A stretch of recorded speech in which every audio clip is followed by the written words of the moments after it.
Perkenalkan,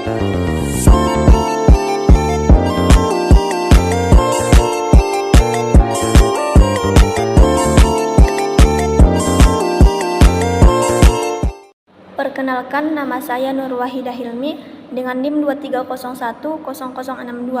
Di sini kami akan menjelaskan materi pembelajaran PAI, di mana yang pertama yaitu mengidentifikasi capaian pembelajaran, di mana mengidentifikasi adalah proses mengenali pembelajaran atau penelitian. Mengidentifikasi berarti memahami dan mengklarifikasikan elemen-elemen penting seperti fakta, masalah, atau karakteristik tertentu berdasarkan kriteria atau informasi yang ada. Capaian pembelajaran. Capaian pembelajaran adalah suatu ungkapan tujuan pendidikan yang merupakan suatu pernyataan tentang apa yang diharapkan diketahui, dipahami, dan dapat dikerjakan oleh peserta didik setelah menyelesaikan satu periode belajar. Capaian pembelajaran merupakan bentuk pengintegrasian kompetensi inti dan kompetensi dasar yang disusun secara komprehensif dalam bentuk narasi yang meliputi sekumpulan kompetensi dan lingkup materi dalam bentuk narasi. Dan yang kedua adalah mengidentifikasi jenis-jenis materi pembelajaran. Menurut Abdul Ghafur, materi merupakan alat untuk mencapai tujuan. Oleh karena itu, dalam menentukan materi, membutuhkan tujuan yang direncanakan baik dari segi cakupan, tingkat kesulitan, maupun organisasinya. Materi pendidikan merupakan bahan-bahan pendidikan agama Islam yang mencakup kegiatan, pengalaman, pengetahuan yang disengaja dan secara sistematis. Materi pembelajaran dapat juga diartikan sebagai bentuk bahan atau seperangkat substansi pembelajaran untuk membantu guru dalam kegiatan proses belajar mengajar yang sudah tersusun secara sistematis yang bertujuan memenuhi standar kompetensi yang diterapkan. Materi pembelajaran juga sebagai pengetahuan, sikap, dan keterampilan yang harus dipelajari dan dikuasai peserta didik yang bertujuan untuk mencapai standar kompetensi yang telah ditentukan. Di dalam materi pembelajaran terdapat jenis-jenis materi pembelajaran. Yang pertama, fakta. Fakta yaitu segala yang berupa kenyataan, kebenaran, meliputi nama objek peristiwa secara lambang dan nama tempat. Dan yang kedua adalah konsep. Konsep yaitu segala bentuk yang berupa pengertian-pengertian baru yang timbul dari hasil pemikiran, meliputi definisi, pengertian, ciri khusus, dan hakikat. Dan yang ketiga adalah prinsip. Prinsip berupa yaitu hal pokok, utama, dan memiliki posisi yang sangat penting berupa dalil, rumus, adagium, paradigma, serta hubungan antara konsep, sebab, dan akibat. Dan yang keempat adalah prosedur.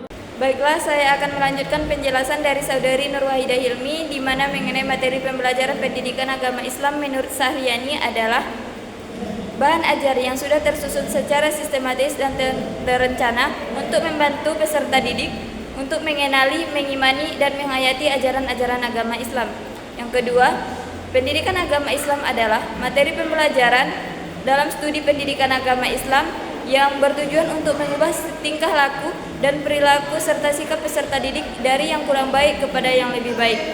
Di mana dengan materi ini diberikan kepada peserta didik, kita akan beracuan kepada Al-Quran dan hadis sesuai dengan ajaran-ajaran dan pokok-pokok agama Islam yang berlandaskan Al-Quran dan hadis. Materi pendidikan agama Islam adalah materi pokok dalam studi Islam, di mana materi di sini sudah tersusun secara terencana dan sistematis untuk membantu peserta didik dapat mengimani, mengenal, dan mengamalkan ajaran-ajaran agama Islam sesuai dengan ketentuan-ketentuan agama Islam. Ada beberapa metode yang dapat kita lakukan atau kita berikan kepada peserta didik dalam pembelajaran pendidikan agama Islam. Yang pertama yaitu metode ceramah, di mana dengan metode ceramah ini guru berperan aktif dalam menjelaskan dan siswa juga aktif untuk mendengarkan. Metode ini dianggap efektif karena tidak membutuhkan alat-alat yang diperlukan. Yang kedua yaitu metode diskusi, di mana di sini dalam penyelesaian masalah peserta didik itu dijadikan berkelompok agar masalah itu dapat diselesaikan. Yang ketiga yaitu metode demonstrasi, yaitu dengan membutuhkan alat dan media dalam proses pembelajaran. 3. Menentukan materi pokok dan uraian dari materi pokok. Materi pokok adalah pokok-pokok materi pembelajaran yang harus dipelajari peserta didik sebagai suatu bahan atau sarana dalam pencapaian kompetensi yang akan dinilai dengan menggunakan instrumen penilaian yang telah ditelusuri berdasarkan indikator pencapaian belajar. Untuk memudahkan dalam menghubungkan materi pembelajaran dengan tujuan dapat dilakukan melihat domain kognitif, efektif, dan psikomotorik. Berdasarkan domain tujuan yang harus dicapai, harus dipilih materi pembelajaran yang relevan dengan yang materi kita berikan kepada peserta didik. Berikut adalah yang perlu diperhatikan dalam mengorganisasikan materi pembelajaran. Yang pertama, materi pembelajaran harus sesuai dengan tingkat kepentingan peserta didik. Yang kedua, materi pembelajaran harus dikembangkan dengan memperhatikan kedekatan dengan peserta didik, baik secara fisik maupun psikis. Yang keempat, materi pembelajaran harus dapat membantu dan melibatkan peserta didik secara aktif.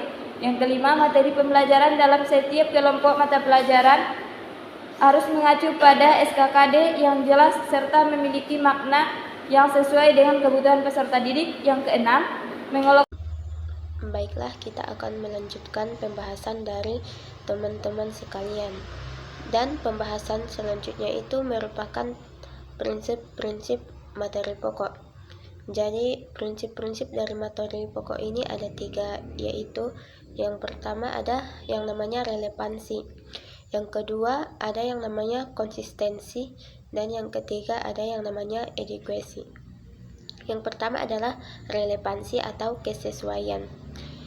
Maksudnya, materi pembelajaran itu hendaknya sesuai dengan pencapaian standar kompetensi dan pencapaian kompetensi dasar. Yang kedua adalah konsistensi. Jika kompetensi yang harus dikuasai peserta didik itu ada 4, misalnya peserta didik itu harus menguasai tentang aljabar, bentuk akar yang meliputi penambahan, pengurangan, perkalian, dan pembagian, maka yang harus diajarkan itu harus sesuai dengan teknik penjumlahan dan pembagian tersebut. Yang ketiga adalah adequacy, yang artinya materi yang diajarkan itu harus dapat membantu peserta didik dalam menguasai kompetensi dasar yang diajarkan. Materi yang diajarkan ini tidak boleh terlalu banyak maupun terlalu sedikit. Jika terlalu sedikit itu akan kurang membantu untuk mencapai standar kompetensi dan kompetensi dasar, dan jika terlalu banyak akan mengakibatkan siswa terlambat dalam pencapaian target kurikulum. Agar proses pembelajaran itu berlangsung secara efektif, materi pembelajaran itu harus sistematis atau tersusun dan terperinci. Dan langkah yang kita perlukan dalam menyusun sistematika materi pembelajaran itu ada 3. Yang pertama adalah menyusun standar kompetensi dan kompetensi dasar sebagai konsensus nasional yang dikembangkan dalam standar isi. Yang kedua adalah menjabarkan standar kompetensi dan kompetensi dasar sebagai ke dalam indikator sebagai langkah awal untuk mengembangkan materi standar yang diharapkan dalam pembentukan kompetensi dasar. Yang ketiga adalah mengembangkan ruang lingkup dan urutan setiap kompetensi. Ketika seorang guru mengembangkan materi atau mengidentifikasi materi itu tidak boleh secara asal-asalan, dan ada hal-hal yang harus kita pertimbangkan. Yang pertama adalah potensi peserta didik. Yang kedua adalah kesesuaian dengan karakteristik daerah. Yang ketiga adalah mengenai tingkat perkembangan fisik, intelektual, emosional, sosial, dan spiritual peserta didik.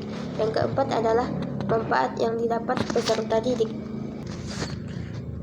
Yang kelima adalah struktur keilmuan yang disusun itu harus sesuai dengan peserta didik.